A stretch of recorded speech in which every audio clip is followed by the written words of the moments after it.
Cerita dimulai di suatu rumah susun jadul, ada nenek-nenek yang lagi mau ngasih makan burung kesayangannya. Tapi pas mau dikasih makan, ternyata kandangnya udah kosong. Si nenek pun panik dan dia lari ke ruang tamu. Dan betapa terkejutnya dia pas ngeliat si kakek lagi makan burungnya. Sementara itu di luar, ada cowok yang bernama Jeffy yang lagi siap-siap mau nganterin anaknya, yaitu Tata, ke rumah ibunya di rumah susun itu juga. Di dalam, ibunya Tata yang bernama Iris juga lagi siap-siap mau berangkat kerja. Tiba-tiba, teman sekamar Iris yang bernama Nikki bilang kalau Tata udah datang. Pas Jeffy masuk, Iris ngejelasin kalau dia ngambil shift malam, jadi dia nggak bisa nemenin Tata di rumah. Tapi Jeffy juga bilang kalau dia lagi sibuk dan Iris udah janji mau jagain Tata malam itu. Sehingga Iris yang kerja jadi satpam di sebuah gedung olahraga, kemudian terpaksa bawa Tata ke tempat kerjanya. Pas lagi turun tangga, Tata nggak sengaja ketemu cowok yang mukanya pucet banget kayak ketakutan. Dan pas ngeliat Tata, cowok itu langsung lari. Gak lama kemudian, Iris datang dan bawa Tata berangkat ke tempat kerjanya. Dari gedung seberang, terlihat ada orang-orang yang lagi kejar-kejaran. Pas sudah deket tempat kerjanya, Iris kemudian nyuruh Tata buat ngumpet di belakang mobil. Terus di depan pintu, ada teman kerja Iris yang bernama Mario, yang negur Iris gara-gara datang telat. Setelah Mario pergi, Iris pun manggil Tata buat ikutan masuk dengannya. Di dalam, ada berita dari radio yang bilang kalau 6 bulan setelah krisis sanitasi itu, Kementerian Kesehatan ngumumin ada penyakit misterius yang bisa nular hanya dengan nyentuh orang yang kena penyakit itu. Tapi Iris nggak terlalu peduli sama beritanya. Iris kemudian ngajak Tata ke lapangan basket. Pas Iris ngeluarin bola basket, Tata kemudian nemu suar. Iris pun bercerita kalau dia dulu pernah mainin suar itu sampai hampir dipecat dan nggak boleh pakai senjata lagi. Pas waktunya Iris patroli, dia nyuruh Tata masukin beberapa suar ke tasnya dan nyuruh Tata main di situ aja. Iris juga ngasih walkie-talkie dan nunjukin kamera CCTV yang nyambung ke HP-nya, biar dia bisa ngawasin Tata dari jauh. Setelah Iris pergi, dari pantulan air di lantai, Tata nggak sadar kalau ada bayangan tangan orang berdarah-darah yang nyentuh jendela. Pas nyampe lantai atas, tiba-tiba listriknya mati. Tata yang ketakutan pun langsung menghubungi Iris lewat walkie-talkie. Iris kemudian nyoba nenangin Tata dan bilang kalau dia bakal nyalain generatornya sebentar lagi. Setelah generatornya nyala, Tata kemudian nanya, apa Iris inget kalau hari ini adalah hari ulang tahun adiknya? Dengar pertanyaan itu, bikin Iris langsung sedih. Tapi dia nggak mau kelihatan sedih di depan anaknya, jadi dia pura-pura bilang kalau baterai walkie-talkie-nya mau habis dan dia bakal cepet nyamperin Tata. Tiba-tiba, ada suara teriakan dari luar gedung, sehingga Iris harus ngecek. Dia ngeliat ada 2 cowok yang lagi berantem deket mobil yang kebakar, dan Iris langsung nelpon polisi. Namun nggak ada jawaban sama sekali dari telepon itu, sehingga Iris kemudian ngehubungin penjaga gedung seberang yang bernama David. Tapi David cuma bilang kalau mereka adalah pecandu, jadi lebih baik nggak usah ikut campur dan mending nelpon polisi aja. Dengar itu, Iris kemudian mutusin buat ambil kunci gembok, namun dia nggak tahu kalau dari CCTV terlihat ada orang yang masuk gedung lewat jendela. Setelah masang kuncinya, Iris langsung lari nyamperin Tata, tapi yang dia temuin cuman walkie-talkie dan skateboard Tata yang berserakan di lantai. Iris kemudian dengar suara berisik dari dalam gedung, sehingga dia nyoba nyari sumber suaranya. Pas di lapangan futsal, dia ngelihat ada orang lewat dan tiba-tiba nyerang dia. Orang itu berlumuran darah dan Iris terpaksa ngelawan pakai skateboardnya Tata. Tapi orang itu bangun lagi, sehingga Iris langsung lari dan ngunci pintunya. Dari situ Iris ngelihat David yang udah terkapar di deket seseorang yang lagi berdiri, sementara ada orang lain yang lagi lari-larian. Iris kembali inget Tata dan dia langsung cek semua kamera CCTV, sampai akhirnya nemuin Tata yang ada di suatu ruangan.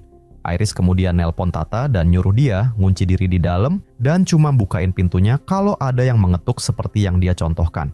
Gak lama kemudian, Iris ngelihat cowok bawa senjata masuk bareng cewek kecil. Terus dia juga ngelihat ada bayangan orang di luar ruangan, jadi Iris langsung nyari tempat ngumpet. Sementara itu di tempat Tata, dia baru aja masang kunci, tapi tiba-tiba ada tangan yang nyoba buka pintunya, sehingga Tata langsung sembunyi. Namun tiba-tiba ada tangan lain yang narik Tata ke dalam kegelapan. Sementara itu, orang yang dilihat Iris tadi akhirnya berhasil masuk ruangan dan mulai nyari mangsa. Iris gemeteran ketakutan dan dia nyoba nahan napas biar nggak ketahuan. Pas dia mulai tenang, tiba-tiba ada kucing yang masuk dan langsung ditangkap sama cowok itu.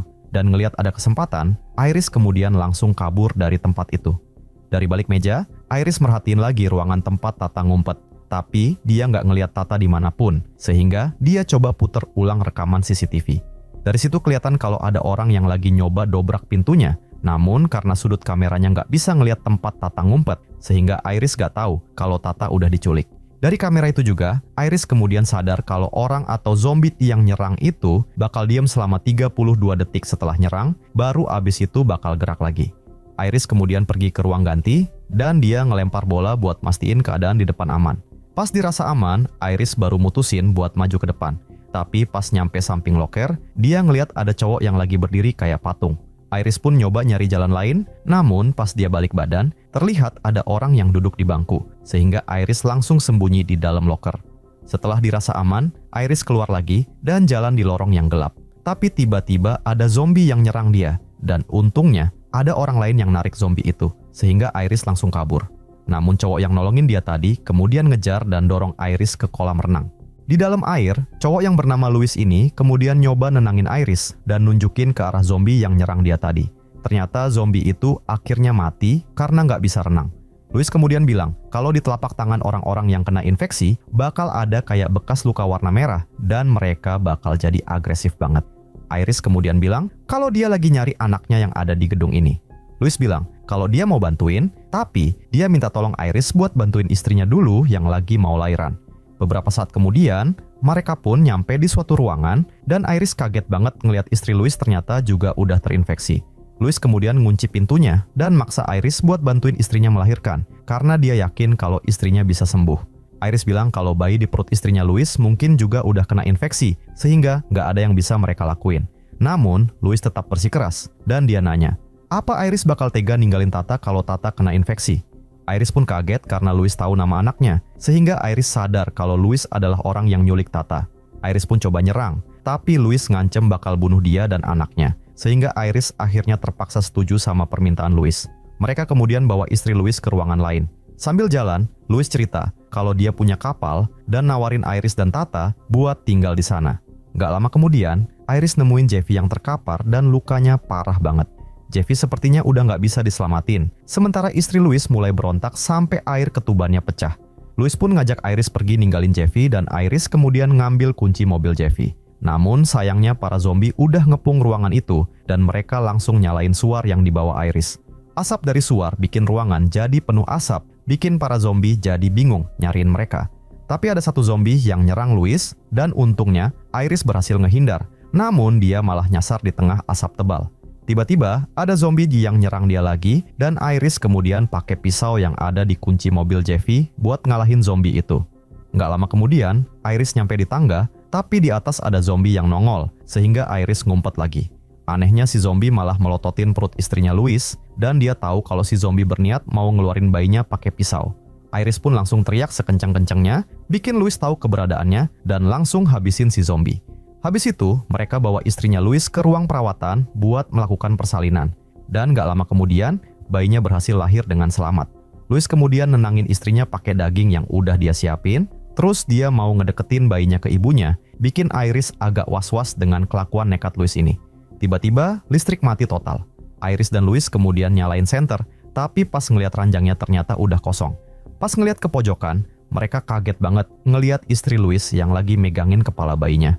Louis berusaha ngeyakinin istrinya kalau itu adalah bayi mereka, tapi sayangnya dia udah berubah jadi zombie sepenuhnya. Sehingga, dengan berat hati, Louis terpaksa ngebunuh istrinya itu. Abis kejadian itu, Louis kemudian ngasih tahu tempat dia nyembunyiin Tata, sehingga Iris langsung buru-buru lari ke sana.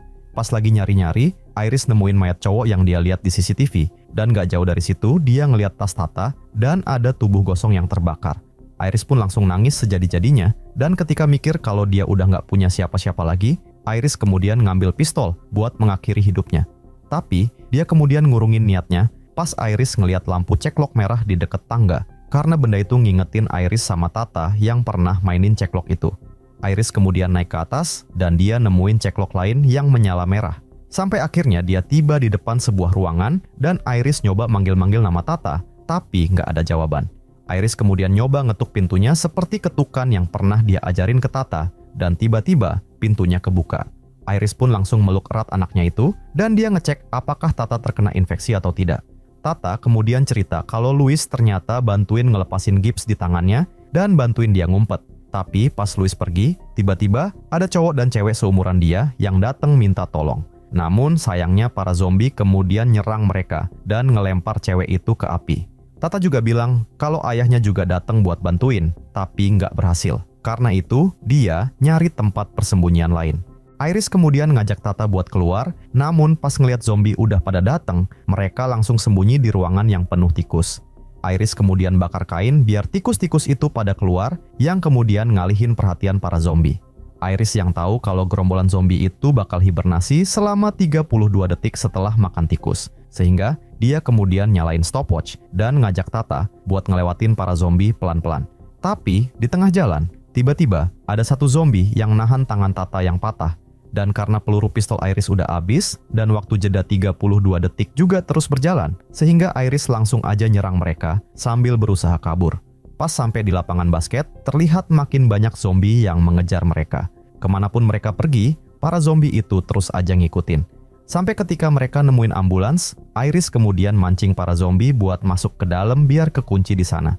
Namun nahasnya, ban mobil Jeffy juga bocor. Dan karena nggak ada pilihan lain, Iris kemudian nyuruh Tata masuk dan nutupin kacanya pakai kain dan nyalain mobilnya. Nggak lama kemudian, para zombie berhasil nahan mobil mereka, tapi ternyata mobilnya kosong. Karena mereka berdua masuk ke saluran bawah tanah. Di sana mereka ketemu Louis dan bayinya di balik gerbang besi. Iris berusaha ngajak Louis buat pergi bareng, tapi Louis yang terluka parah kemudian minta Iris buat ngerawat bayinya dan ngasih tahu keberadaan kapalnya. Namun tiba-tiba muncul zombie yang mendekati mereka. Iris kemudian nyuruh Tata buat segera pergi dari situ, sementara dia bakal nyoba nahan zombinya. Namun si zombie dengan begitu mudahnya mengalahkan Iris. Pas suasana sepi, Tata nyamperin ibunya. Dalam keadaan luka parah, Iris sekali lagi minta Tata buat segera pergi. Tapi Tata malah ngambil senjata dan langsung bunuh si zombie yang terdiam. Beberapa saat kemudian, mereka pun bawa bayi Louis pergi dari tempat itu. Namun di saat bersamaan, terlihat zombie yang mengambang di kolam renang tadi ternyata bangun lagi. Sementara, para zombie lainnya juga udah pada berkeliaran di tengah kota dan ngancurin seluruh kota itu.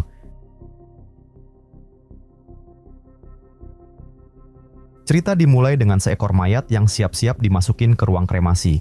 Tiba-tiba terlihat jarinya yang gerak-gerak, tapi stafnya cuek aja, dan langsung dorong mayat itu ke dalam tungku. Setelah nyalain api kremasi, dengan santainya mereka ninggalin tempat itu.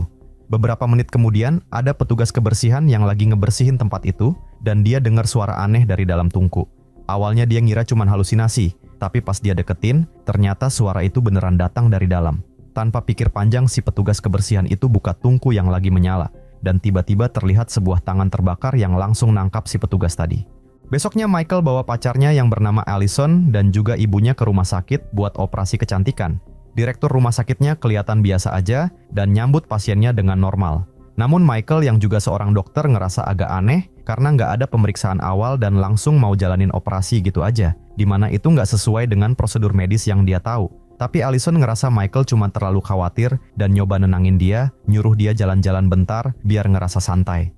Michael pun akhirnya mutusin buat jalan-jalan keliling rumah sakit, sampai dia tiba-tiba dengar suara aneh dari salah satu ruangan di dekat situ. Karena penasaran dia langsung buka pintunya, dan terlihat ada seorang cewek yang lagi terbaring di ranjang dan kelihatan kesakitan banget.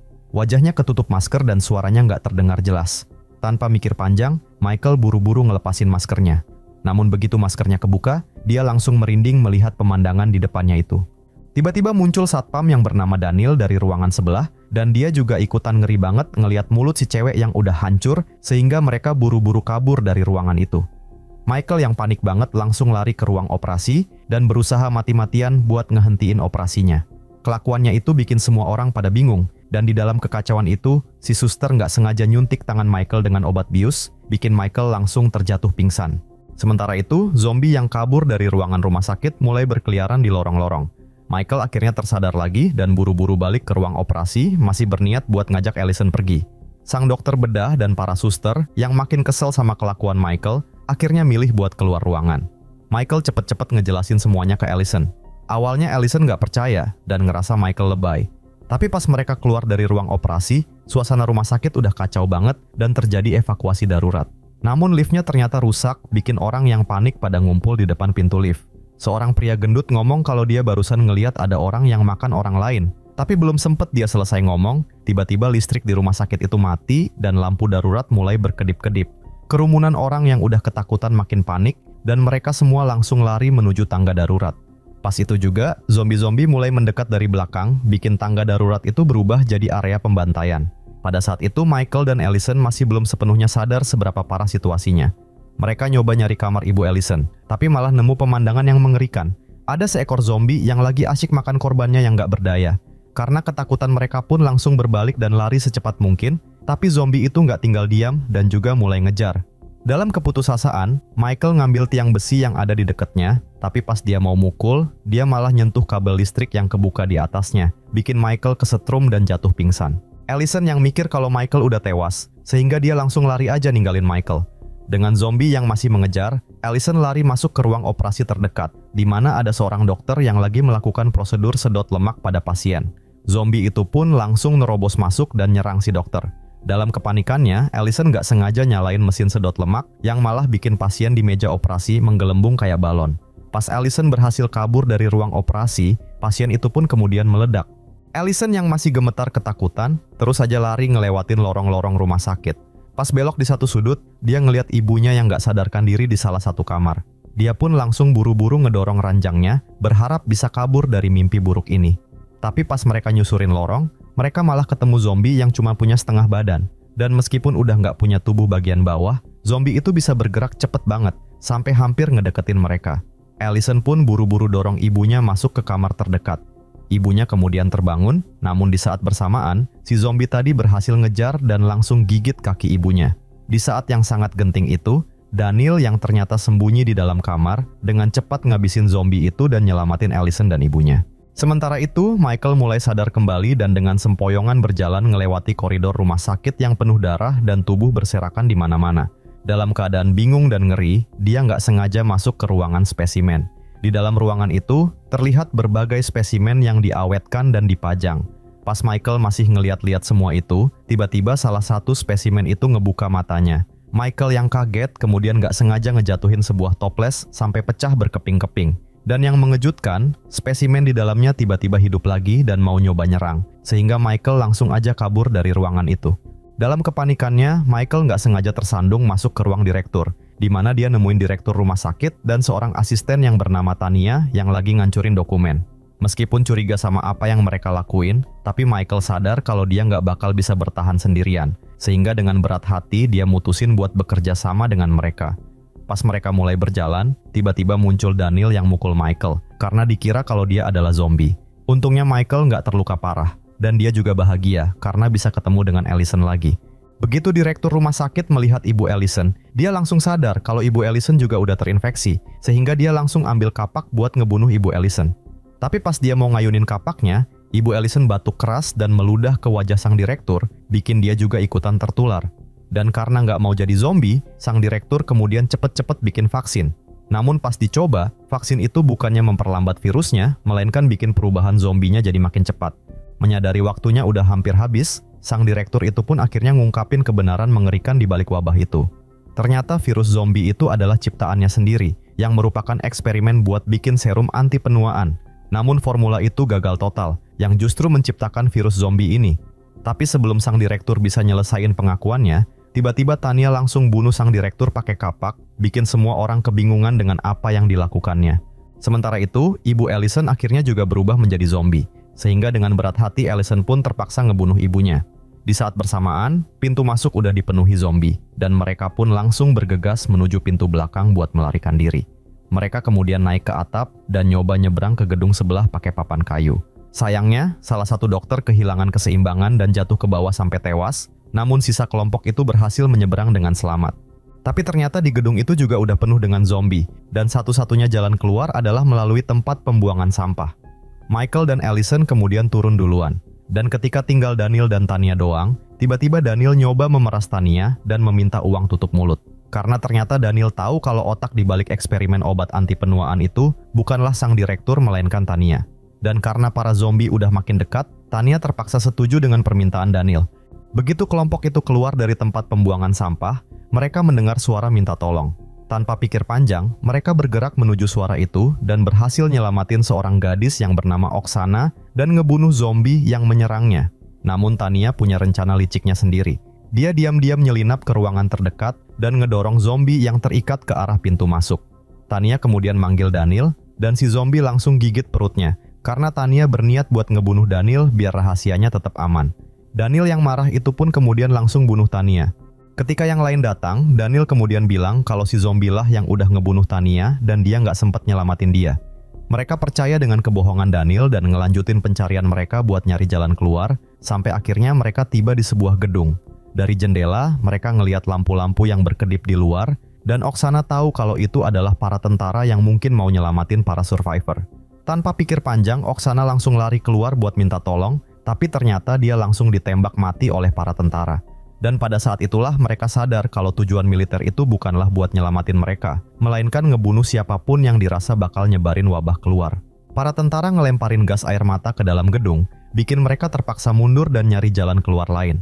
Gak lama kemudian, mereka masuk melalui pipa selokan, sementara zombie-zombie sudah hampir ngejar mereka dari belakang. Allison cepet-cepet buka penutup lubang got, tapi ternyata posisinya tepat berada di atas para tentara, dan salah satu kendaraannya melindas jari-jari Allison. Setelah membalut lukanya, mereka pun cepet-cepet berlari buat nyari jalan keluar lain. Beberapa saat kemudian, mereka akhirnya nemuin penutup lubang got lain, dan dengan susah payah Allison memanjat tangga dan berhasil ngebuka penutup lubang got itu. Namun pas Daniel memanjat keluar, tiba-tiba muncul zombie yang nyerang Michael. Michael nyoba ngelawan zombie itu dan akhirnya berhasil menang. Namun pas dia minta tolong ke Daniel, Michael kemudian ngeliat kalau Daniel juga udah tergigit di perutnya. Dan karena Daniel nggak pengen Allison tahu akan hal itu, dia pun kemudian justru nutup lubang got itu dan bilang kalau Michael nggak selamat. Allison yang percaya dengan kebohongan Daniel, sehingga mereka berdua langsung kabur dari tempat itu pakai mobil. Beberapa saat kemudian, Allison mulai sadar kalau perilaku Daniel agak aneh, sampai akhirnya dia ngeliat bekas gigitan di perutnya. Daniel yang sedari awal sangat tertarik dengan balon udara milik Allison, kemudian nyoba maksa dia buat main kuda, tapi untungnya Allison berhasil ngambil obeng dan nusuk Daniel dan nendang dia keluar dari mobil. Di saat itu juga, Daniel akhirnya berubah menjadi zombie, sehingga tanpa ragu lagi Allison langsung nabrak Daniel sampai tewas. Sementara itu, Michael yang terjebak di selokan dan dikelilingi oleh zombie tadi, secara ajaib berhasil selamat. Dengan tangan yang masih pegang cincin tunangan yang dia siapin buat Allison, Michael berjalan dengan tertatih-tatih ke pinggir jalan buat mencegat Allison. Namun Allison udah shock dengan semua kejadian yang dia alami, dia pun ngira kalau sosok di depannya adalah zombie, sehingga Allison langsung aja nabrak Michael. Dan ketika dia sadar, semuanya udah telat. Mobilnya pun kemudian hilang kendali dan Allison kemudian nabrak pohon sampai tewas.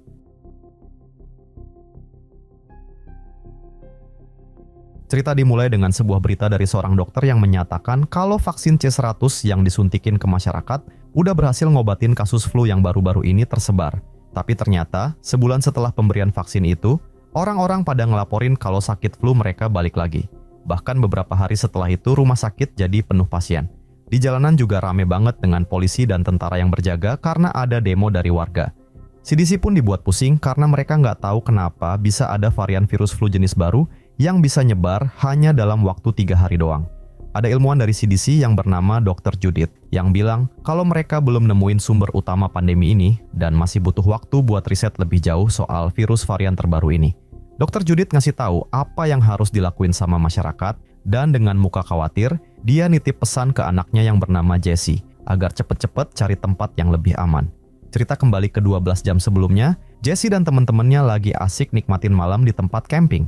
Dan keesokan paginya, Jesse dan pacarnya kebangun karena dengar ada teriakan. Pas mereka keluar, terlihat salah satu teman mereka yang nyerang pacarnya sendiri.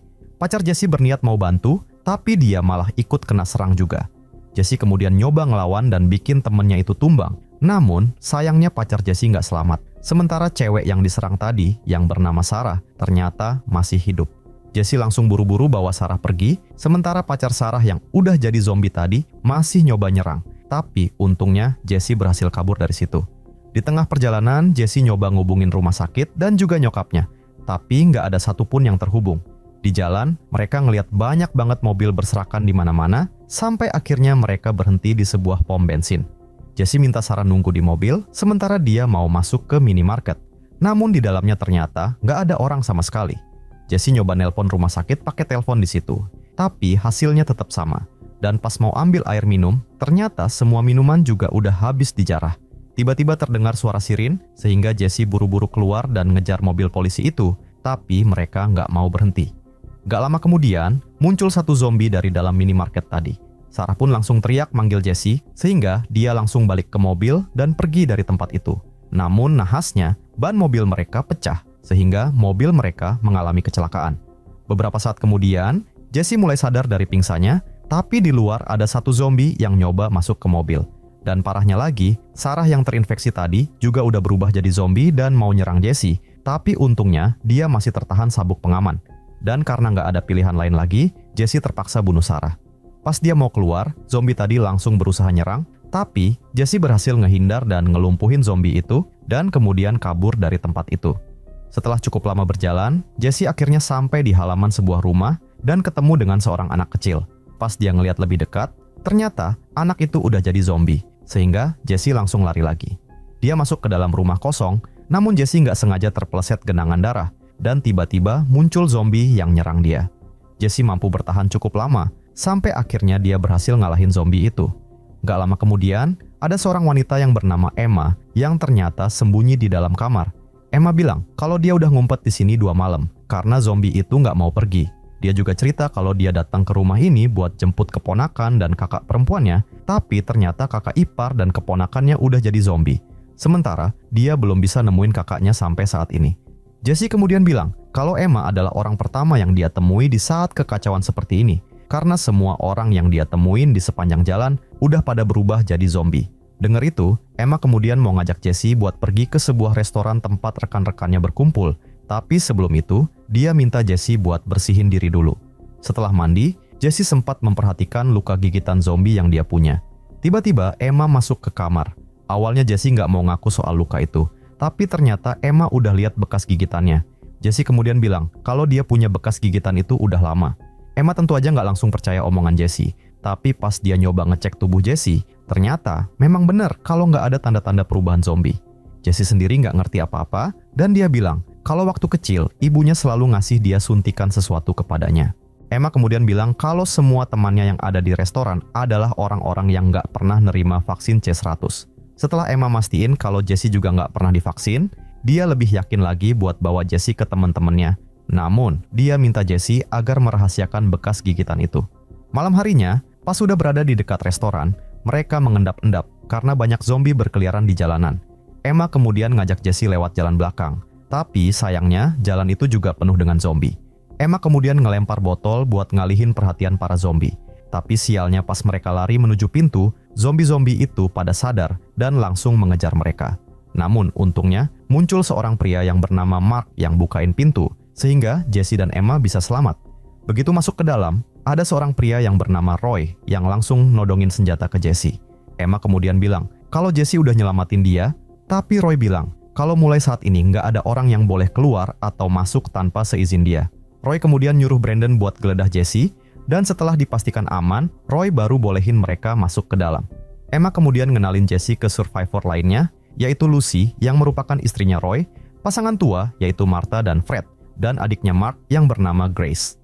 Jesse bilang ke mereka kalau dia nggak bakal lama berada di sini karena dia mau nyoba pulang ke Atlanta. Brandon bilang kalau jalanan ke sana pastinya berbahaya, tapi Jesse masih bersikeras buat ngelanjutin perjalanannya. Tiba-tiba di TV terdengar siaran berita yang bilang kalau siaran ini adalah yang terakhir kalinya.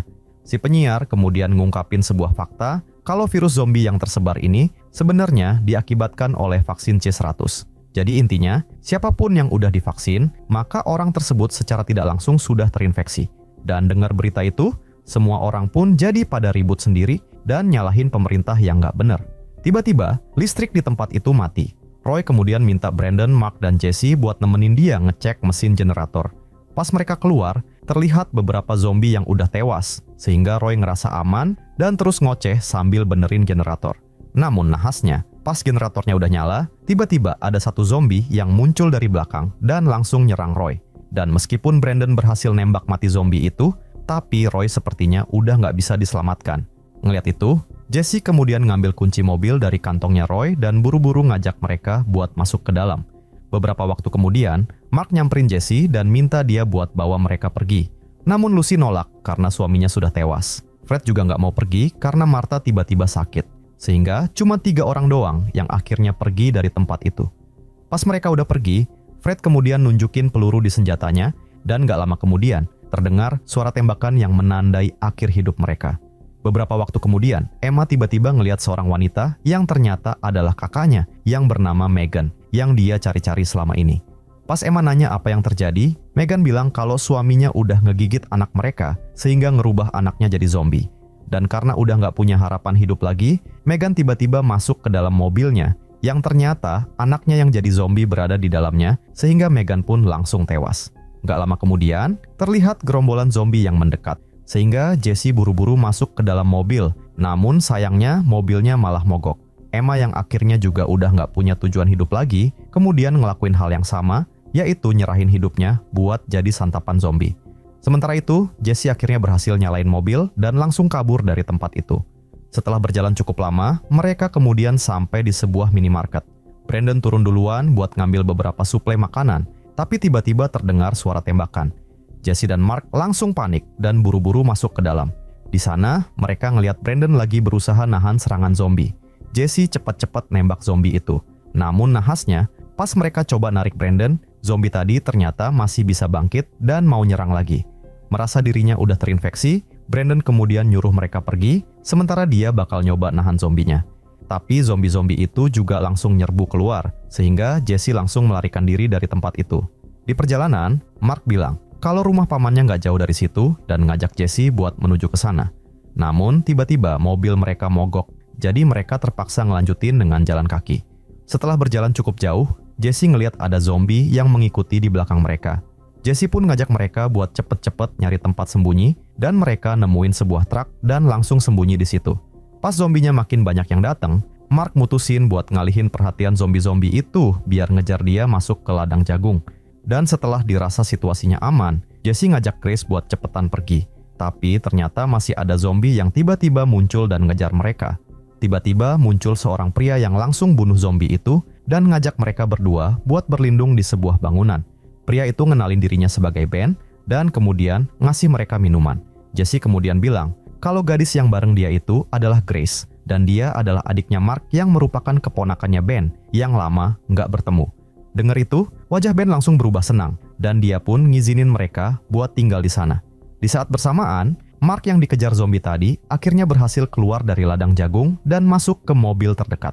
Ternyata dari kejauhan ada seorang pria bersenjata yang merhatiin dia. Mobil yang dimasukin Mark emang bisa nyala, namun nggak bisa jalan karena banyak amblas ke dalam tanah. Mark pun terjebak di mobil itu, sementara zombie-zombie makin dekat dan pria bersenjata itu tetap ngawasin dari jauh. Dan akibat serangan dari zombie yang terus ngedorong mobilnya, bikin mobil itu akhirnya berhasil lepas dari amblasnya. Tapi orang-orang yang mengawasi sedari tadi ternyata berniat buat ngerebut mobilnya, sehingga mereka langsung nembakin mobil yang dikendarai Mark, dan nahasnya salah satu pelurunya berhasil ngenai tubuh Mark. Sementara itu, Grace ngelihat beberapa peralatan aneh di rumah itu, dan sikap Ben juga berubah jadi aneh, bikin Jesse dan Grace mulai ngerasa ada yang nggak beres. Dia nyoba buat ngelawan, namun sayangnya Ben berhasil ngehentiin dia duluan. Sambil nyiapin alat-alatnya, pria itu ngaku kalau dia sebenarnya adalah mantan rekan kerja Ben yang dendam banget ke Ben, sementara Ben yang asli ternyata udah tewas diserang zombie. Dan ketika tahu kalau Grace adalah keponakan Ben, dia pun berniat balesin dendamnya ke Grace juga.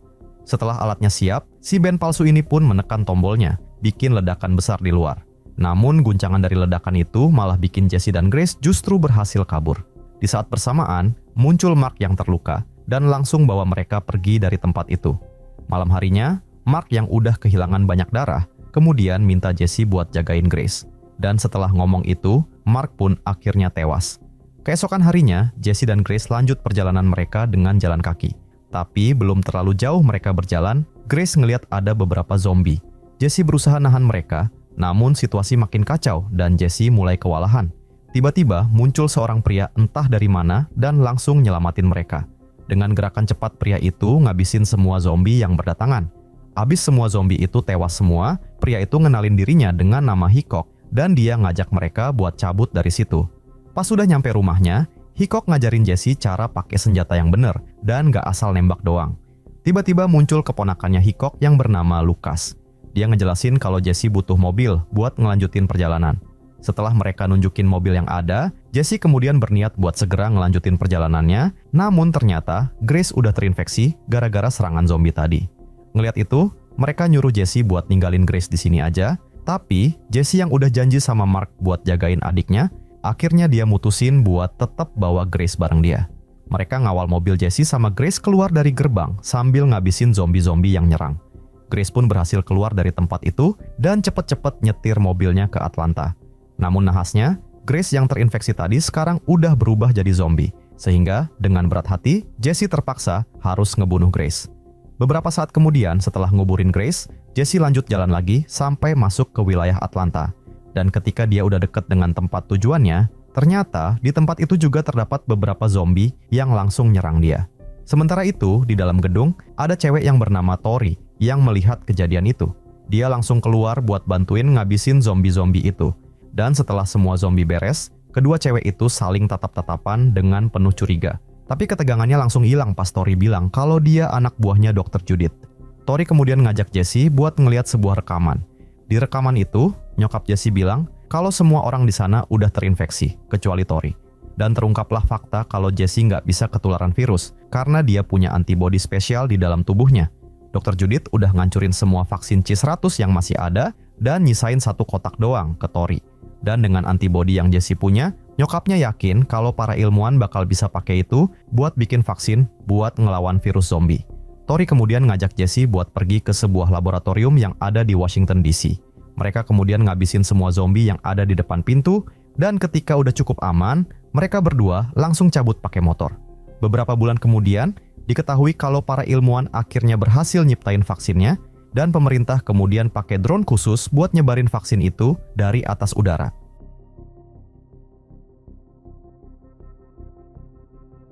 Cerita dimulai di sebuah rumah sakit yang tiba-tiba didatangin militer. Para tentara itu langsung nyeret paksa dokter, pasien, dan para pengunjung ke sebuah ruangan. Di situ pimpinan militernya ngomong kalau ada wabah yang muncul dari rumah sakit itu. Jadi mulai hari itu rumah sakitnya harus ditutup biar wabahnya nggak nyebar. Namun yang dimaksud bukan cuma nutup rumah sakitnya doang, tapi semua orang di sana juga harus dibunuh. Pas eksekusi mau dilakuin, tiba-tiba zombie pada muncul dan mulai nyerang mereka. 1 tahun kemudian, ada 8 anak muda yang penasaran dan masuk ke rumah sakit kosong itu buat nyari tahu kenapa dulu ditutup. Pas mereka lagi jalan di lorong, nggak sengaja senternya nyorot satu zombie yang lagi berdiri, bikin mereka langsung panik. Di sudut lain, zombie-zombie lainnya pada mulai gerak karena dengar suara ribut yang mereka bikin. Sehingga mereka semua harus lari-larian sambil dikejar-kejar zombie. Dalam serangan itu, salah satu dari mereka yang bernama T kemudian kena gigit zombie. Untungnya, dia berhasil diselamatin sama temennya. Di sisi lain, ada cewek misterius yang lagi ngeliatin mereka dari kejauhan. Beberapa dari mereka akhirnya berhasil ngumpet, namun tempat itu ternyata adalah kamar mayat.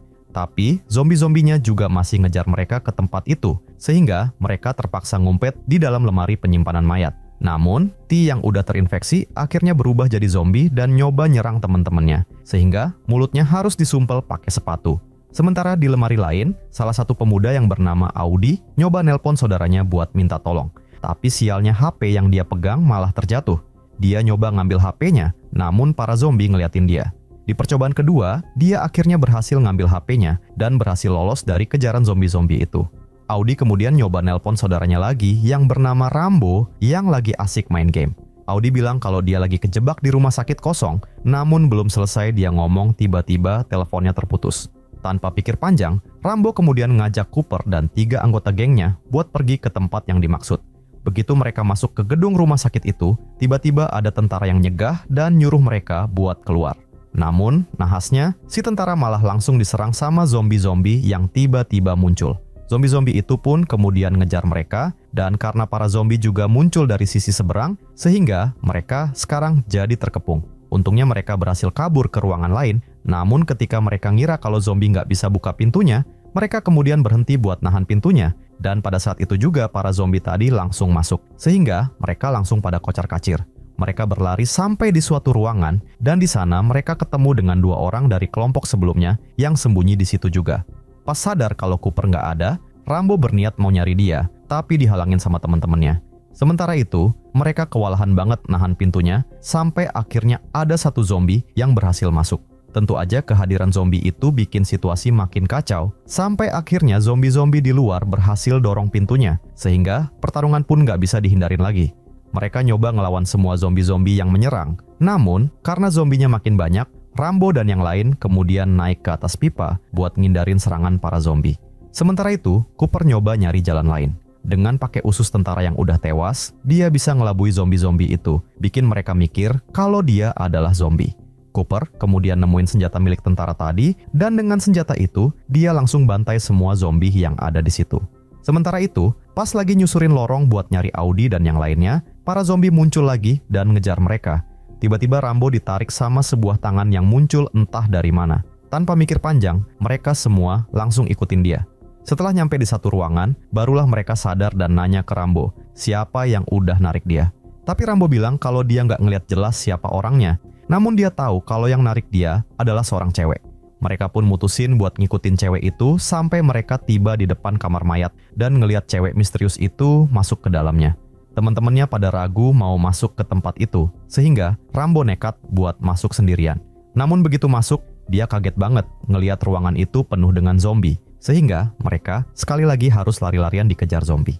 Tiba-tiba dari balik jendela, ada zombie yang lagi ngintai dan langsung nerjang Rambo. Ngeliat itu, si cewek misterius yang ternyata juga zombie kemudian teriak dan nyuruh zombie itu biar nggak nyerang Rambo. Namun perkataannya tadi nggak digubris, dan dia kemudian nyoba nyuntik zombie itu, tapi malah nyasar ke Rambo. Sementara itu, si zombie yang nyerang Rambo tadi kemudian diikat sama Cooper. Dan karena kewalahan banget ngelawan zombie-zombie itu, mereka akhirnya mutusin buat kabur dan ngumpet di ruangan lain. Cewek zombie yang bernama Kate sekali lagi nyoba nyuntikin sesuatu ke zombie cowok yang bernama Buzz. Dan gak lama kemudian, Buzz yang tadinya brutal, kemudian menjadi tenang. Kate bilang kalau yang dia suntikan tadi adalah antivirus yang bisa memperlambat infeksi, tapi efeknya cuma sementara doang. Dia sendiri udah sering pakai serum itu, sehingga Kate masih bisa ngendaliin sisi kemanusiaannya. Beberapa saat kemudian, salah satu temennya muncul dan bilang kalau dia tahu di mana Audi dan yang lainnya sembunyi. Namun masalahnya, jalan menuju ke tempat itu penuh sama zombie. Sehingga Rambo kemudian mutusin buat bagi tugas, yaitu Cooper, berusaha ngelabui beberapa zombie di ruangan itu. Sementara Rambo dan beberapa rekannya berusaha nyelamatin Audi dan yang lainnya sambil ngelawan zombie-zombie yang masih tersisa. Namun di keadaan yang kacau itu, Crason malah kena gigit pas dia nyoba nyelamatin Cooper dari serangan zombie. Ngelihat hal itu, Kate buru-buru lari ke ruangan lain buat ngambil serum. Sementara 3 orang dari kelompok yang lagi nyari senjata harus berhadapan dengan beberapa zombie. Dalam perjalanan balik, mereka ketemu sama satu rekan yang sebelumnya terpisah waktu serangan zombie sebelumnya dan ngajak dia buat gabung lagi. Begitu kedua kelompok itu ketemu, para zombie-zombie juga ikutan muncul lagi sehingga mereka langsung lari buat nyelamatin diri. Di ruangan itu, Crason yang udah terinfeksi akhirnya berubah jadi zombie dan nyoba nyerang temennya. Dan parahnya karena nggak ada yang megangin T yang jadi zombie tadi, sehingga zombie T juga ikutan nyerang. Beberapa saat kemudian, Kate datang bawa serum di tangannya. Dia langsung nyuntik Crason buat memperlambat infeksinya. Namun sayangnya Kate cuman bawa satu alat suntik aja, sehingga T harus diikat buat nenangin dia. Kate kemudian nyeritain tentang awal mula wabah itu terjadi. Dia ngeliat sendiri gimana para tentara dan orang-orang di rumah sakit diserang zombie. Dan cuma dia, Buzz, dan sepasang suami istri yang berhasil selamat. Ternyata pasangan suami istri itu adalah ayah dan ibu Rambo yang akhirnya terinfeksi juga. Kate dan Buzz berhasil bertahan lebih lama, namun Buzz akhirnya kena gigit zombie juga. Buat memperlambat infeksinya, Kate terus ngasih serum ke Buzz, tapi Buzz masih tetap butuh makan. Sehingga Kate terpaksa ngiklasin Buzz buat ngisap darahnya karena dia adalah pacarnya. Sementara Kate berburu burung, tikus, dan kecoa buat dimakan buat bertahan hidup. Audi juga cerita kalau pas pertama kali masuk ke rumah sakit itu, dia sempat ngelihat ibu dan ayah mereka yang udah berubah jadi zombie. Tanpa sengaja, Cooper juga ngelihat mereka lewat jendela. Cooper yang punya kekurangan mental itu pun langsung keluar dan manggil mereka, bikin zombie-zombie sadar dengan keberadaannya dan langsung mengejar mereka semua. Rambo yang sadar kalau Cooper nggak ada, dia pun langsung buru-buru nyari Cooper. Di tengah pencarian, tiba-tiba bibinya nelpon dia. Rambo sempat bilang kalau dia lagi dalam bahaya di rumah sakit kosong, tapi dia langsung matiin teleponnya pas dia ngeliat Cooper yang lagi lari dikejar zombie. Situasi makin kacau, sehingga salah satu temennya kemudian mutusin buat nahan para zombie dan nyuruh mereka buat lari duluan. Namun nahasnya dia akhirnya tewas dikeroyok para zombie. Sementara itu, Cooper akhirnya tertangkap dan hampir jadi korban ayah dan ibunya yang udah berubah jadi zombie. Tapi untungnya Rambo dan Audi datang tepat waktu buat nyelamatin dia. Namun Rambo nggak sanggup buat menghabisi orang tuanya itu, meskipun mereka udah jadi zombie. Dia juga nggak tahu kalau penyebab sang ibu jatuh sakit dan akhirnya dirawat di rumah sakit itu adalah akibat kenakalan dirinya sendiri. Para zombie yang muncul kemudian nyoba nyerang mereka, sehingga Rambo dan dua adiknya terpaksa kabur sambil gendong kedua orang tuanya, sampai akhirnya mereka ngumpet di balik meja. Di tempat lain, pas zombie-zombie pada datang dan nyerang, Kate nyoba bantuin Bas yang pingsan. Namun Bas yang merasa udah cukup jadi beban buat pacarnya, dia pun nyuruh Kate buat pergi, sementara dia nyoba nahan semua zombie-zombie itu sampai akhirnya dia tewas. Di sisi lain gedung, Auto dan teman-temannya yang kejebak di tengah-tengah zombie kemudian minta bantuan kepada Krason dan T buat ngalangin zombinya, biar mereka bisa kabur lewat saluran ventilasi. Namun di saluran ventilasi itu, ternyata juga ada zombie yang berhasil masuk dan berhasil nangkap salah satu temannya. Tapi Auto bukannya nolongin, dia malah nendang temannya itu, dan dengan teganya ngorbanin temannya sendiri biar dia bisa selamat. Auto kemudian bunuh T dan Krason yang udah mau nyerang temannya. Namun para zombie masih aja terus muncul dan gak berhenti nyerang mereka. Dan setelah pertarungan yang sangat kacau, mereka akhirnya berhasil ngumpet di sebuah ruangan. Pas suasananya udah kelihatan aman, mereka nyoba keluar, namun ternyata zombinya muncul lagi, sehingga mereka langsung sembunyi kembali. Sementara itu, Rambo yang lagi nahan ibunya, dia pun bilang kalau dia nyesel banget udah jadi anak yang nakal dan kemudian minta maaf ke ibunya. Dengar perkataan anaknya itu, si ibu tiba-tiba sadar dan kemudian menangis. Namun ketika dia mau peluk anaknya, tiba-tiba muncul Auto yang langsung nembak ibunya. Ngelihat itu, ayahnya yang tadinya juga sepertinya juga mulai sadar, akhirnya kembali beringas dan nyerang Auto, namun Auto bisa ngalahin dia. Hal itu bikin Rambo marah, sehingga dia langsung nyerang Auto. Tapi dengan nada sinis, Auto bilang kalau mereka semua sekarang kejebak di sini karena Rambo lah yang mengajak mereka ke tempat ini. Namun perdebatan mereka terhenti ketika para zombie muncul sekali lagi. Buat nahan serangan zombie-zombie itu, mereka ngehalangin pakai ranjang dorong. Sementara beberapa dari mereka nyoba buka pintu yang dibarikade. Di saat bersamaan, di luar, Paman Rambo yang lagi nyariin mereka, kemudian ketemu dengan dua orang lain yang datang ke tempat itu juga. Dan begitu dengar suara ribut dari dalam, mereka bertiga langsung pada ngumpet. Sementara itu, Kate yang merasa kalau dia sepertinya nggak mungkin bisa keluar bareng mereka, kemudian mutusin buat nahan zombie-zombie itu biar yang lain punya waktu buat melarikan diri. Namun karena mobilnya kecil banget, sehingga cuman Rambo, Audi, Cooper, dan Auto yang bisa masuk. Sementara teman-teman yang lainnya harus berlarian nyelamatin diri dari kejaran zombie. Beberapa saat kemudian, dua orang tadi nyoba nyamar jadi zombie biar bisa lolos, sementara Paman Rambo nekat buat ngelawan zombie-zombie itu. Sementara itu, di dalam mobil, Auto yang tadi tergigit, sekarang mulai ngerasain perubahan di tubuhnya. Tiba-tiba ada zombie yang berhasil naik ke mobil mereka, tapi untungnya Audi berhasil nembak zombie itu. Namun keadaan masih belum aman, karena Auto kelihatan udah mulai berubah jadi zombie. Dan karena dia nggak mau membahayakan teman-temannya, Auto kemudian minta tolong ke Rambo buat ngabisin dia. Namun karena Rambo nggak tega ngelakuinnya, Auto kemudian terpaksa ngakhirin hidupnya sendiri. Beberapa waktu kemudian, terlihat pembaca berita yang lagi nyarin tentang wabah zombie yang mulai tersebar, dan tiba-tiba dia diserang zombie secara live di depan kamera. Sementara itu di tempat lain, terlihat sekelompok anak muda yang bertarung melawan para zombie, dan mereka nyebut kelompoknya dengan nama Zombie Fighters.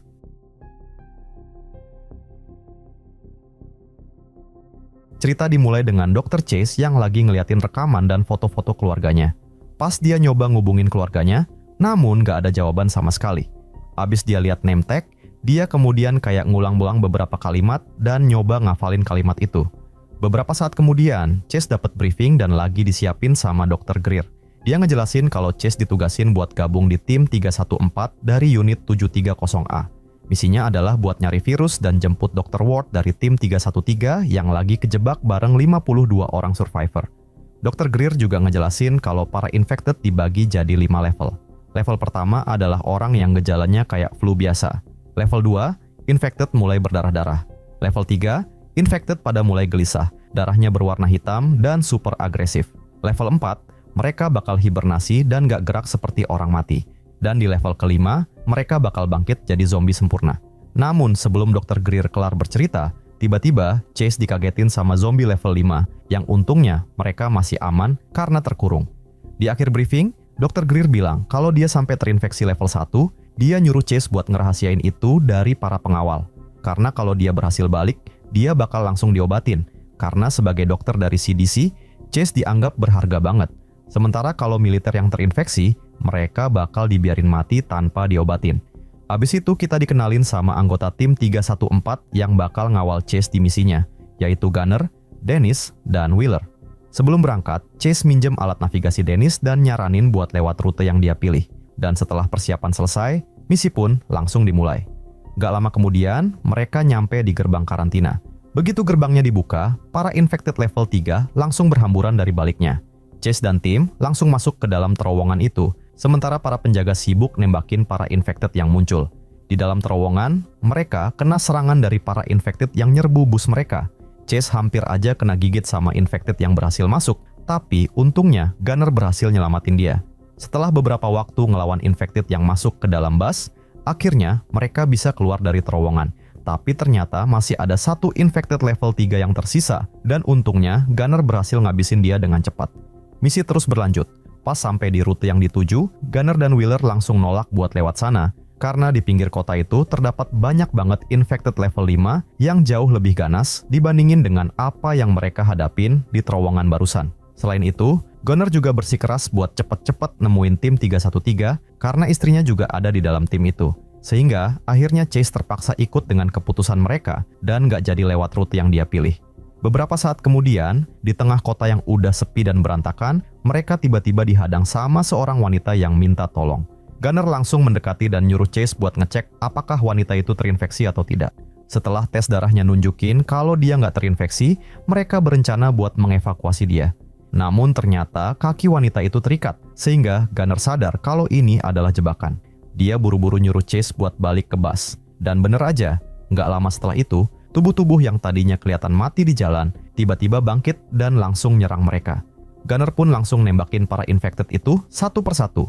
Chase berhasil naik ke bus, sementara Gunner masih sibuk ngelawan para infected level 3 yang masih bisa pakai senjata. Namun karena jumlah infected yang makin banyak, Wheeler kemudian terpaksa jalanin busnya, bikin Gunner harus lari balik ke bus. Setelah Gunner berhasil masuk ke dalam bus, dia langsung marah-marah dan bentak Chase, karena dia nggak cepet-cepet nembakin para infected yang mengejar dia tadi. Nggak lama kemudian, di salah satu sudut kota, Gunner tiba-tiba nyuruh Wheeler buat berhentiin bus. Soalnya, dia ngeliat bus tim sebelumnya yang ada di situ. Begitu dia masuk ke dalam bus itu, Gunner kaget banget ngelihat beberapa mayat berserakan, dan yang lebih menyedihkan adalah ketika dia nemuin kalau istrinya juga termasuk di antara mayat-mayat itu. Di tengah rasa sedihnya, tiba-tiba terdengar suara langkah kaki di sekitar bus mereka. Ternyata itu adalah dua infected yang langsung nyergap Chase dan berusaha narik dia. Pas Chase udah nggak berdaya dan udah mau dimakan, Dennis langsung nembakin mereka pakai pistol suar. Dengar keributan itu, Gunner pun datang buat nyelamatin Chase dan mereka kemudian langsung pergi dari tempat itu. Beberapa saat kemudian, mereka udah tiba di lokasi target yang ternyata adalah sebuah sekolah. Setelah cukup lama jelajahin ruangan-ruangan di sekolah yang udah berantakan dan kosong, mereka akhirnya nemuin beberapa makanan yang tersimpan di salah satu ruangan. Gunner dan Wheeler mutusin buat berjaga di situ. Sementara Chase dan Dennis lanjut nyari para survivor yang masih hidup. Pas lagi keliling, Chase kemudian nyaranin buat pisah sama Dennis biar pencarian mereka lebih efektif. Chase kemudian masuk ke toilet dan dia nemuin sesosok tubuh di dalamnya. Dengan hati-hati, Chase nyoba ngecek orang itu dan ternyata dia udah mati. Chase nemuin HP di tangan si mayat dan dia kemudian pakai HP itu buat ngubungin seseorang yang ternyata adalah anaknya. Anak itu bilang kalau dia baik-baik aja di rumah mereka, tapi dia nggak tahu di mana keberadaan ayahnya. Dengar itu, Chase langsung bilang kalau dia bakal segera jemput anak itu dan nyuruh dia tetap di dalam rumah. Chase pun buru-buru nutup teleponnya pas Dennis muncul dari belakang dan ngajak dia buat ngecek sebuah ruangan yang terkunci dari dalam. Pas rekan-rekan yang lain pada sibuk nyoba buka pintu yang terkunci, Chase dengar ada suara seseorang dari ruangan lain dan dia pun langsung nyari asal suaranya. Chase kemudian ngelihat ada seorang wanita yang lagi gendong bayinya. Wanita itu kemudian minta mereka buat nolongin bayinya. Namun setelah mereka ngelihat kalau bayinya udah lama tewas, mereka langsung mikir kalau wanita itu udah terinfeksi, sehingga Wheeler langsung menghabisi dia. Mereka kemudian lanjut buat berusaha ngebuka pintu yang terkunci tadi, dan pas pintunya akhirnya kebuka, mereka kaget banget ngelihat banyak survival yang udah bergelimpangan di dalamnya. Beberapa saat kemudian, para survival yang udah terinfeksi tadi kemudian bangkit dan langsung nyerang. Mereka pun langsung lari, namun sialnya pintunya tadi nggak bisa ditutup lagi. Sehingga para infected berhasil keluar dari tempat itu. Saat mereka kejebak di jalan buntu, Gunner ngasih salah satu senjatanya ke Chase dan nyuruh mereka semua loncat dari jendela. Sementara dia berusaha nahan para infected yang terus berdatangan. Namun sayangnya Gunner akhirnya tewas, sementara Wheeler yang ketakutan justru ninggalin Chase dan Dennis begitu saja. Malam harinya, Chase dan Dennis dengar suara mobil yang datang mendekat, sehingga mereka buru-buru sembunyi di dalam sebuah mobil van. Namun sialnya, mereka ketahuan sama satu infected, dan untungnya mereka berhasil ngalahin infected itu diam-diam, sehingga para infected yang lain nggak ikutan datang. Setelah situasi kelihatan aman, mereka kemudian masuk ke sebuah bangunan buat nyari tempat sembunyi. Di tempat itu, Chase akhirnya ngomong jujur ke Dennis kalau nama aslinya sebenarnya adalah Rebecca, dan tujuan dia datang ke situ bukan buat ngelakuin misi, tapi buat nyelamatin anaknya. Dia pun cerita awal mulanya, yaitu karena para warga sipil nggak diizinin masuk ke Los Angeles, Chase kemudian nyolong name tag milik Dr. Chase yang asli, biar dia bisa masuk dan nyari keluarganya. Jadi nama Dr. Chase yang selama ini dia pakai, ternyata bukan identitas sebenarnya. Dengar pengakuan itu, Dennis tentu aja marah, namun dia bisa ngerti sebagai sesama ibu yang kehilangan anak. Ditambah lagi mereka tahu kalau Dr. Greer nggak bakal ngizinin mereka balik tanpa Rebecca, yang mereka kira adalah Dr. Chase. Sehingga Dennis bilang kalau dia bakal bantu Rebecca buat nyari anaknya. Sebelum mereka berangkat, mereka nyoba nyari alat apapun yang sekiranya bisa dipakai buat senjata. Tapi tiba-tiba mereka dengar suara pecahan kaca. Dennis langsung nyuruh Chase buat matiin lampu helm mereka, dan bener aja, pas mereka nyalain night vision, kelihatan ada infected level 5 yang muncul dan nyerang mereka.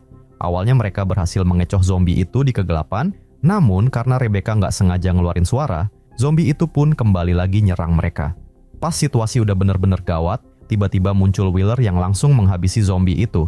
Wheeler bilang kalau dia balik lagi karena Dr. Ward nggak percaya dan nggak mau bukain pintunya, sehingga Rebecca langsung ambil inisiatif buat ngubungin Dr. Ward dan ngaku sebagai Dr. Chase. Dr. Ward ngasih tahu kalau dia sekarang masih bertahan hidup bareng 8 orang survivor yang tersisa dan bersembunyi di sebuah rumah sakit. Mereka nungguin buat diselamatin karena nggak ada satupun dari mereka yang bisa ngidupin mobil buat kabur. Wheeler kemudian bilang kalau dia udah terinfeksi oleh infected level 5 sehingga dia minta tolong ke Rebecca buat ngobatin dia. Tapi Rebecca yang cuman ngaku-ngaku sebagai Dr. Chase ini tentu aja nggak bisa ngobatin. Sehingga dia bilang kalau nggak bisa ngobatin karena peralatan medisnya ketinggalan di bus mereka sebelumnya. Dan karena nggak punya pilihan lain, Wheeler pun terpaksa mau bantuin Rebecca buat nyari anaknya dulu. Karena dia tahu kalau dia bakal ditolak balik ke markas kalau nggak bawa Rebecca yang dikira Dr. Chase itu. Di tengah perjalanan, mereka ketemu beberapa infected level 3 yang bisa nyetir mobil dan langsung menghadang. Namun pas ngelihat Wheeler yang udah terinfeksi, para infected itu nggak jadi nyerang dan ngelewatin mereka gitu aja. Beberapa saat kemudian, mereka kemudian sampai di sebuah lorong dengan pagar pembatas. Namun Dennis baru sadar kalau dia kehilangan foto anaknya, sehingga dia mau balik lagi buat nyari fotonya. Tapi nahasnya, mobil yang disetir infected tadi tiba-tiba balik lagi dan nyulik Dennis. Ngelihat itu, Rebecca langsung nyoba lari dan ngejar mereka. Namun semua udah terlambat, karena para infected itu langsung belah perut Dennis dan memakannya. Rebecca yang marah banget, tanpa pikir panjang, langsung bunuh semua infected itu. Beberapa saat kemudian, Rebecca dan Wheeler akhirnya sampai di rumah sakit yang disebut Dr. Ward tadi. Namun Dr. Ward gak langsung mengizinkan mereka masuk, apalagi pas ngelihat Wheeler yang gak pakai APD dan udah terluka. Buat mengecoh Dr. Ward, Rebecca pura-pura ngelakuin tes darah Wheeler pakai darahnya sendiri, sehingga hasilnya tentu aja negatif. Setelah ngelihat itu, Dr. Ward kemudian ngajak mereka menuju garasi, dan Wheeler langsung berusaha ngidupin mobilnya. Dr. Ward kemudian nyuruh semua orang masuk ke dalam mobil. Tapi pas Rebecca mau naik, tiba-tiba Dr. Ward malah mukul dia. Ternyata Dr. Ward udah tahu kalau Rebecca bukanlah Dr. Chase dari awal, karena dia kenal banget sama Dr. Chase yang asli. Dr. Ward pun ninggalin mereka berdua dan ngebawa para survivor kabur dari situ. Gak lama kemudian, para infected mulai berdatangan dan nyerang Wheeler dan Rebecca. Pas mereka berhasil nyalain mobil dan bersiap kabur, ada salah satu infected yang berhasil mecahin kaca dan narik Rebecca. Namun untungnya, Wheeler dengan cepat nabrakin mobilnya ke tembok, bikin Rebecca bisa selamat.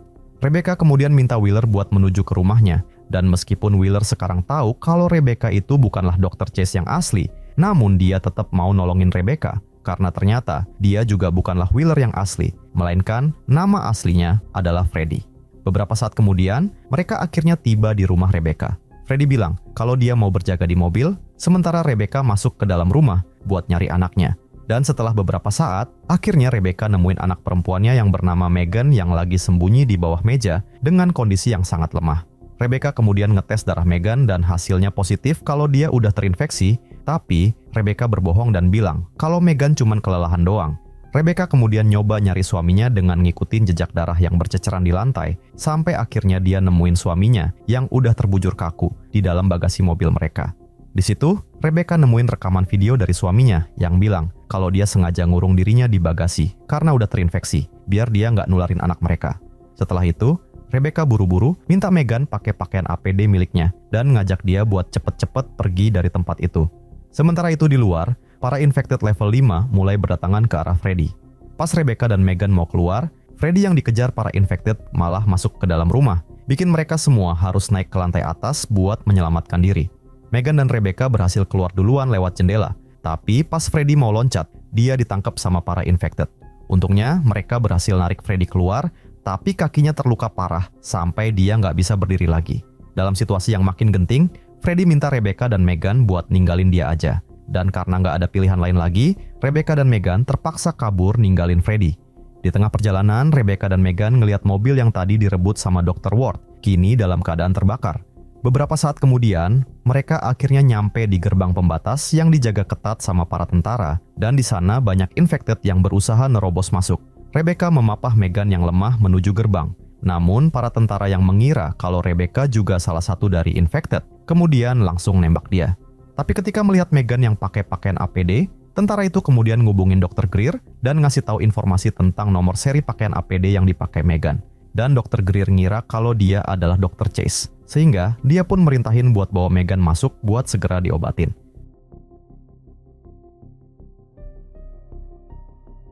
Cerita dimulai dengan seorang cowok yang udah babak belur masuk ke rumahnya, sementara di luar para zombie mulai ngerubungin tempat itu.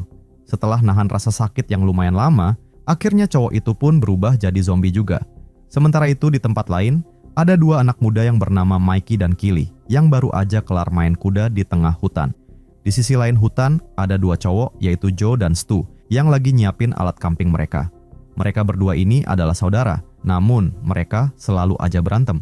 Kemudian datang satu teman mereka lagi yang bernama Sonia yang merupakan pacarnya Joe.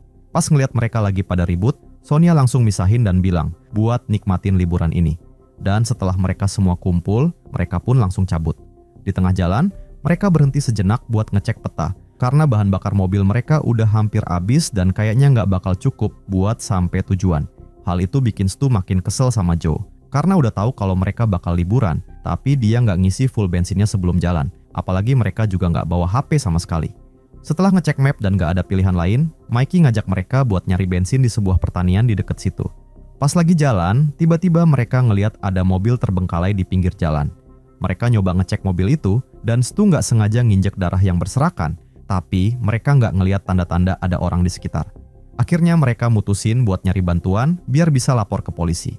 Tapi Mikey yang males ngurusin hal ribet, kemudian nyuruh mereka buat nyuekin aja kejadian itu dan fokus buat nyari bensin aja. Namun di sepanjang perjalanan, mereka mulai ngerasa ada yang nggak beres karena sedari tadi nggak ada satupun kendaraan yang lewat. Nggak lama kemudian, mereka udah nyampe di pertanian, tapi suasananya sepi banget. Joe buru-buru nyari orang di sana, sementara yang lain disuruh nunggu di mobil. Pas ngeliat rumah yang pintunya nggak dikunci, Joe langsung masuk dan nemuin keadaan di dalam udah acak-acakan. Nahasnya pas dia mau keluar lagi, tanpa dia sadari di sudut rumah ada sosok tubuh yang tiba-tiba gerak. Sementara itu di mobil, Stu mulai cerita kalau Joe sebenarnya punya masalah kejiwaan karena trauma waktu tugas. Makanya sekarang itu, Joe sebenarnya kabur dari kesatuannya tanpa izin. Dan itulah alasan kenapa Joe nyuruh mereka buat nggak bawa HP, yaitu biar nggak ada yang bisa ngelacak mereka. Pas Stu keliling-keliling di area pertanian, dia nggak sadar kalau ada zombie yang sembunyi di mobil yang terparkir. Pas dia balik ke teman-temannya, Joe ngasih tahu kalau kemungkinan ada sesuatu yang buruk terjadi di rumah yang berantakan dan penuh darah itu. Jadi mereka harus buru-buru cari cara buat kabur dari situ. Joe kemudian nyuruh Mikey buat nyari sesuatu yang bisa dipakai buat ngerusak gembok di alat pengisian bahan bakar, sementara dia balik ke dalam rumah buat telepon 911. Namun pas Joe berhasil terhubung, dia malah dengar suara operator yang kedengeran panik banget. Operator itu bilang kalau mereka nggak bisa bantuin dan nyuruh Joe buat tetap di rumah. Dia juga bilang banyak orang yang udah mati dan kalau ada orang di sekitarnya yang kena gigit, orang itu harus dikurung atau langsung ditembak di kepalanya. Gak lama setelah itu, terdengar suara ribut-ribut dan teriakan dari operatornya dan sambungannya tiba-tiba terputus. Sementara itu, pas Stu balik ke teman-temannya, dia ngelihat ada orang terluka di dalam mobil. Dia pun langsung manggil yang lain buat bantuin. Tapi pas mau ditolong, ternyata cewek itu udah jadi zombie dan langsung nyerang Stu. Ngelihat kejadian itu, mereka semua pada panik dan langsung lari ke arah Stu. Beberapa saat kemudian, tiba-tiba para zombie lainnya mulai muncul dari segala arah.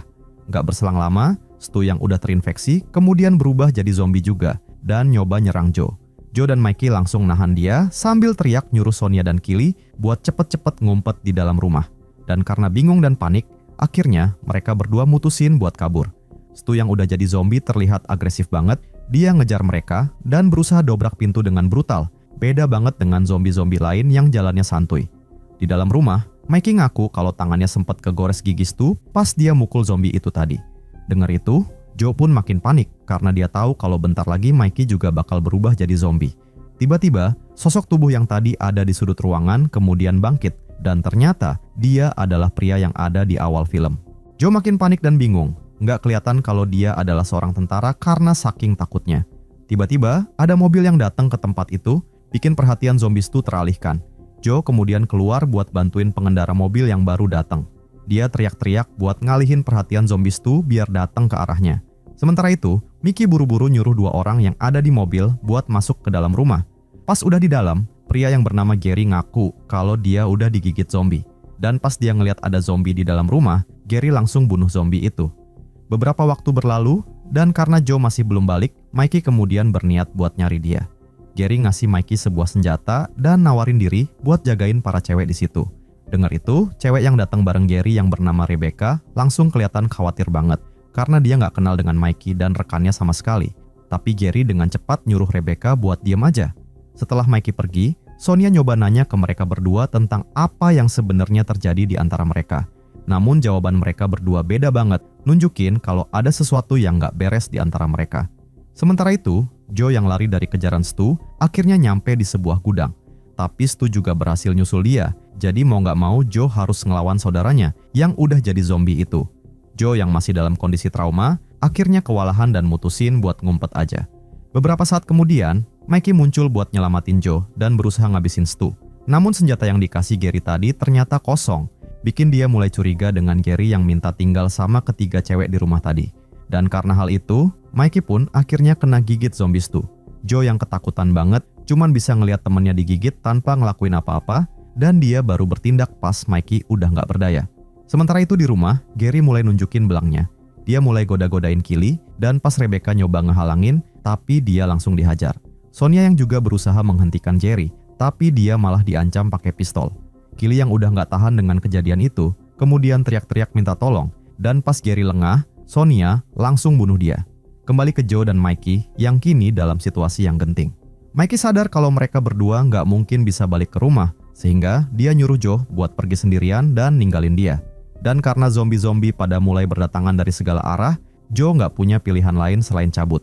Namun nahasnya, karena para zombie udah terlalu dekat, Joe akhirnya terpaksa masuk ke mobil yang ada zombie yang sebelumnya gigit Stu tadi, tapi untungnya si zombie itu udah nggak gerak lagi. Sementara itu, Rebecca kemudian cerita kalau sebelumnya ada ledakan di suatu tempat dan tiba-tiba Gary nyulik dia. Namun tiba-tiba Gary yang udah mati tadi sekarang malah bangkit lagi jadi zombie karena dia udah terinfeksi. Gary dengan begitu ganasnya ngabisin Rebecca dan Kili tanpa ampun. Sonia yang ketakutan dan gak tahu harus ngapain akhirnya mutusin buat ngumpet aja. Namun zombie Gary gak berhenti ngejar dia. Tapi untungnya suara Kili yang masih hidup kemudian ngalihin perhatian si zombie Gary, bikin dia balik nyerang Kili lagi. Sonia pun gak buang kesempatan itu dan langsung sembunyi di toilet. Sementara itu, Joe yang akhirnya berhasil melarikan diri, kemudian langsung balik menuju rumah. Namun pas dia nyampe, Joe kaget banget ngelihat zombie Gary udah ngabisin rekan-rekannya. Joe kemudian ngambil senjata Gary tadi dan langsung nembak si zombie Gary. Tapi Rebecca dan Kili yang udah mati, sekarang berubah jadi zombie juga, sehingga Joe pun terpaksa ngabisin mereka juga. Gak lama kemudian, zombie-zombie di luar berhasil dobrak pintu dan masuk ke rumah, sehingga Joe langsung kabur ke kamar. Namun nahasnya, Sonia yang baru keluar dari toilet malah ketemu dengan gerombolan zombie itu, sehingga dia pun langsung tewas dikeroyok zombie-zombie itu.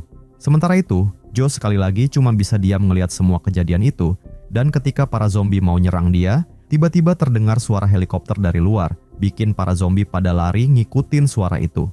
Joe ngelihat Sonia yang udah sekarat dengan perut terburai, kemudian bilang kalau dia bakal pergi nyari bantuan. Tapi pas Joe mau keluar, Tiba-tiba, ada seorang pria yang muncul dan nodong dia pakai senjata. Untungnya, sebelum Joe kena apa-apa, pria itu langsung diserang zombie. Joe yang kebingungan dan gak tahu harus ngapain, dia cuma bisa termenung di tempat. Gak lama kemudian, muncul seorang pria lagi yang nodongin senjata ke arah Joe. Ternyata, dia adalah pemilik rumah itu, dan dia marah banget sama Joe, karena nganggap kalau Joe udah ngebunuh satu-satunya keluarganya, yaitu si cewek yang ada di dalam mobil tadi. Joe nyoba ngejelasin kalau cewek itu udah jadi zombie, dan kedatangan mereka ke sini sebenarnya cuman buat nyari bahan bakar doang. Tapi si pria itu tetap bersikeras mau ngabisin Joe. Tiba-tiba Sonia yang udah berubah jadi zombie langsung gigit pria itu dan kemudian nyoba nyerang Joe. Dan karena nggak punya pilihan lain lagi, dia pun terpaksa ngabisin pacarnya itu. Si pria yang udah tergigit tadi kemudian minta Joe buat segera ngabisin dia sebelum dia berubah jadi zombie juga. Dan sebelum tewas, pria itu kemudian ngasih kunci buat ngebuka gembok pengisian bahan bakar. Beberapa saat kemudian, Joe yang mau cabut dari tempat itu, dia pun langsung isi bahan bakar sambil ngelawan beberapa zombie yang datang. Dan setelah berhasil ngabisin zombinya dan tangki mobil sekarang juga udah penuh, dia pun bergegas buat pergi. Namun pas dia ngelihat seorang ibu dan anaknya yang lagi terkepung kawanan zombie, Joe pun ngurungin niatnya dan nyoba nyelamatin mereka. Joe kemudian bawa mereka berdua buat ngumpet, tapi ada satu zombie yang nemuin mereka, sehingga Joe langsung lawan zombie itu dan minta si ibu dan anak buat kabur pakai mobilnya. Joe kemudian nyoba mancing perhatian para zombie buat ngikutin dia ke tempat pengisian bahan bakar. Dan ketika mobilnya udah aman, si ibu dan anak tadi langsung masuk ke dalam mobil dan pergi dari tempat itu. Sementara itu, Joe yang kini udah ada di tangki bahan bakar, dia pun nyoba ngelawan semua zombinya selama mungkin, dan ketika udah banyak zombie yang berkumpul, dia pun langsung nembak tangki bahan bakarnya, ngeledakin diri bareng dengan zombie-zombie itu. Beberapa saat kemudian, terlihat ada 3 orang survivor lainnya yang datang ke tempat itu setelah ngelihat ledakan tadi. Mereka kemudian masuk ke dalam rumah yang udah berantakan dan penuh dengan mayat. Namun nahasnya, salah satu dari mereka ternyata udah terinfeksi, sehingga dia pun kemudian berubah dan nyerang kedua orang itu.